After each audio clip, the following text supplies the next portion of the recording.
Ini adalah etiologi atau penyebab dari neuropati. Banyak sebenarnya yang bisa menjadi penyebab neuropati. Mungkin ini beberapa saja yang saya lampirkan, yaitu yang pertama bisa akibat adanya suatu trauma atau suatu luka misalnya dari luar sehingga terjadi pada saraf tepi yang mengalami gangguan misalnya tertekan dalam waktu yang lama atau ternyata malah terputus misalnya bisa saja.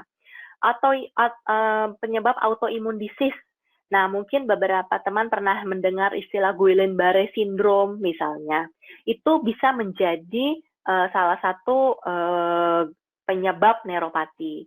Minum-minuman beralkohol, kemudian penyakit diabetes mellitus, terus efek samping dari kemoterapi, bisa juga karena gangguan dari asupan nutrisi atau defisiensi dari vitamin neurotropik, yaitu biasanya vitamin B kompleks, dan bisa juga penyakit-penyakit genetik. Ada juga memang penyakit-penyakit yang memang karena kelainan dari kromosomnya itu sendiri, sehingga menyebabkan gejala salah satunya berupa neuropati.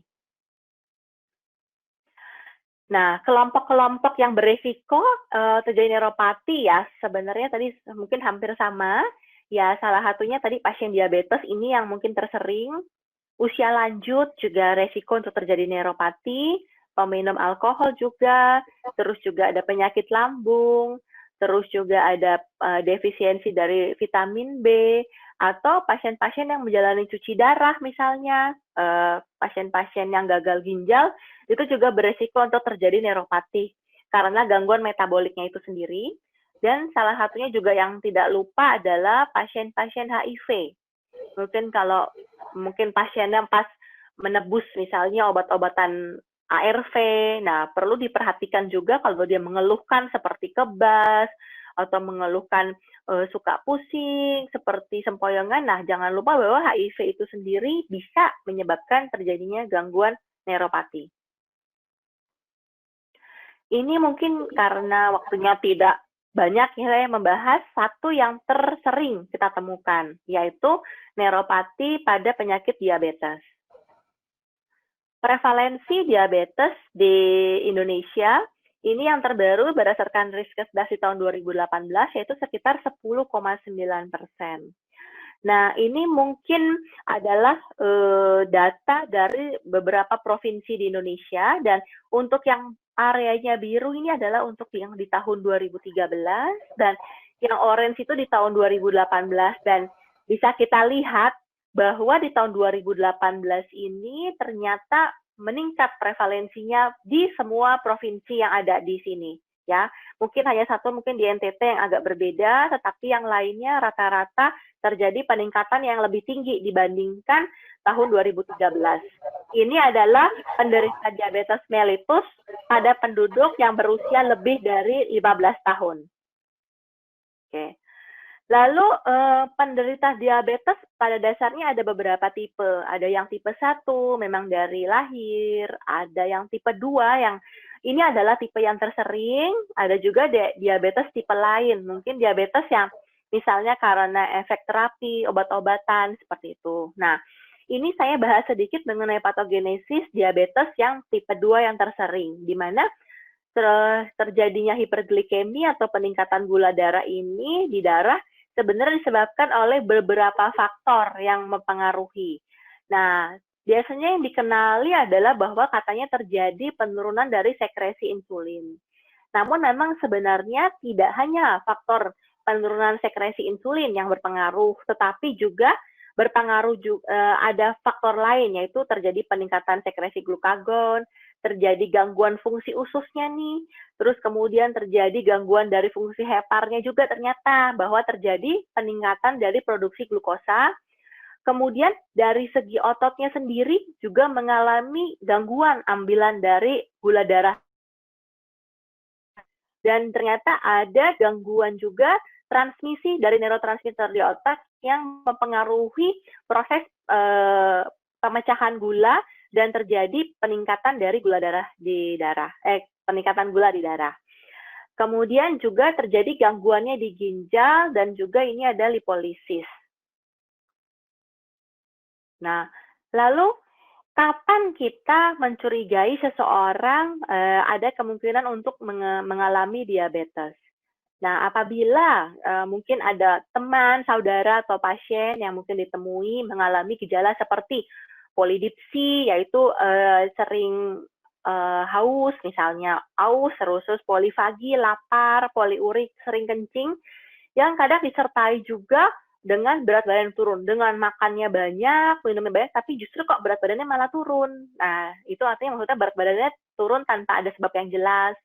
Lalu bisa juga disertai dengan adanya mata kabur, gatal, kesemutan, lemas badan, atau mungkin bisa juga mengalami disfungsi ereksi pada pria atau gatal pada organ kewanitaan. Nah, memang gejala-gejala ini mungkin tidak semua muncul pada satu orang, tapi mungkin yang perlu kita waspada dan mungkin gejala klasik ya kita sebut pada penderita diabetes adalah yang setelah saya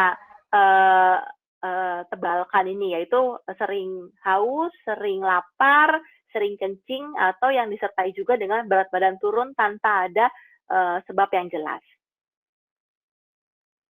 Nah, ini adalah pemeriksaan kadar gula darah. Setelah kita mencurigai mungkin jangan-jangan ini penderita diabetes, nah kita harus menyarankan kepada orang tersebut bahwa kita yaitu pemeriksaan laboratorium.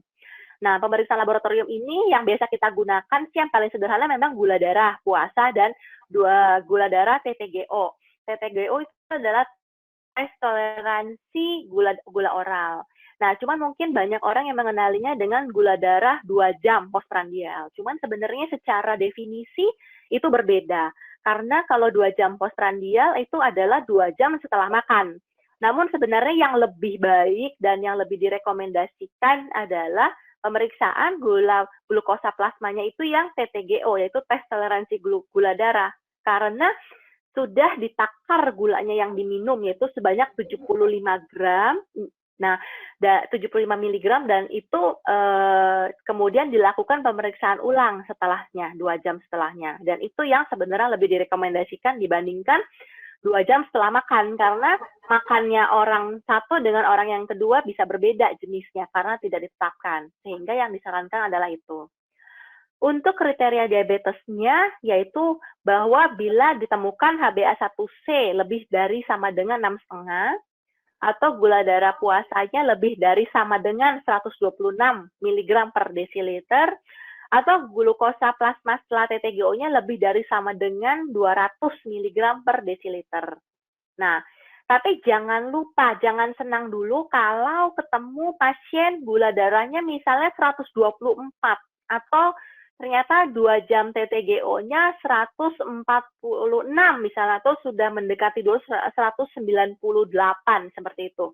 Nah, jangan kita langsung anggap bahwa pasien ini aman, dalam arti, oh tidak mungkin diabetes. Nah, kita harus mengenal juga istilah pre-diabetes. Jadi, kalau pasien-pasien dengan range penemuan laboratorium seperti ini, mungkin harus dilakukan pemeriksaan ulang. Biasanya sih mungkin setahun sekali untuk memastikan bahwa apakah berkembang menjadi karena diabetes atau tidak, seperti itu. Karena apabila kita bisa mengetahui diabetes secara dini, tentunya bisa mencegah komplikasi yang terjadi akibat diabetes.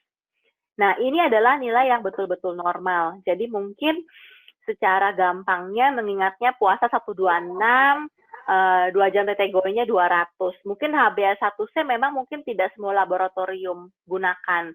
Untuk beberapa teman yang mungkin masih bingung apa itu HbA1c, ini mungkin untuk pemeriksaan gula darah yang terkait dengan darah dan untuk memastikan bahwa apakah gula darahnya itu terkontrol baik dalam 3 bulan.